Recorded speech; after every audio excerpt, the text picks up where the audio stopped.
দেখুন, চোর যদি আপনার ফোনকে চুরি করে নিয়ে যায় তাও কিন্তু সে আপনার ফোনকে সুইচ অফ করতে পারবে না। তো আজকের এই ভিডিওতে আমি আপনাদেরকে সে প্রসেসটাই দেখাবো যে আপনারা সুইচ অফে কীভাবে পাসওয়ার্ড সেট করবেন বা প্যাটার্ন সেট করবেন। এতে আপনাদের সুবিধা কী হবে, কেউ যদি আপনার ফোন চুরি করে নেয় সে কিন্তু আপনার ফোনটাকে সুইচ অফ করতে পারবে না।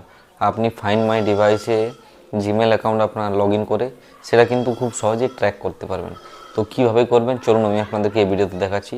তো বন্ধুরা, ভিডিওটা স্কিপ না করে শেষ পর্যন্ত দেখুন, আর ভিডিওটা যদি ভালো লাগে অবশ্যই একটা লাইক করে দেবেন আর চ্যানেলটাকে সাবস্ক্রাইব করতে ভুলবেন না। তো চলুন তাহলে ভিডিওটা শুরু করা যাক।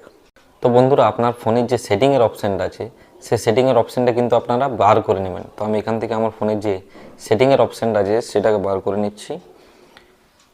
নিয়েছি। এরপর আপনারা এখান থেকে নিচে আসবেন।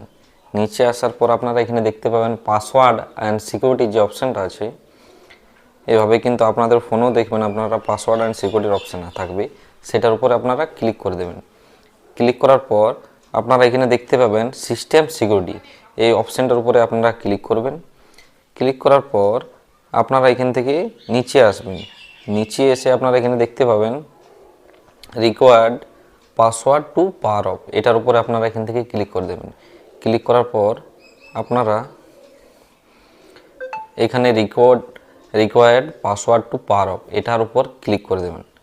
ক্লিক করার পর আপনি যে প্যাটার্নটি সেট করতে চান সেই প্যাটার্নটি আপনারা এখান থেকে সেট করে দেবেন। আমি এখান থেকে একটা প্যাটার্ন সেট করে দিচ্ছি, তাহলে কিন্তু আপনার ফোনের যে সুইচ অফের পাসওয়ার্ডটা সেটা কিন্তু সেট হয়ে যাবে।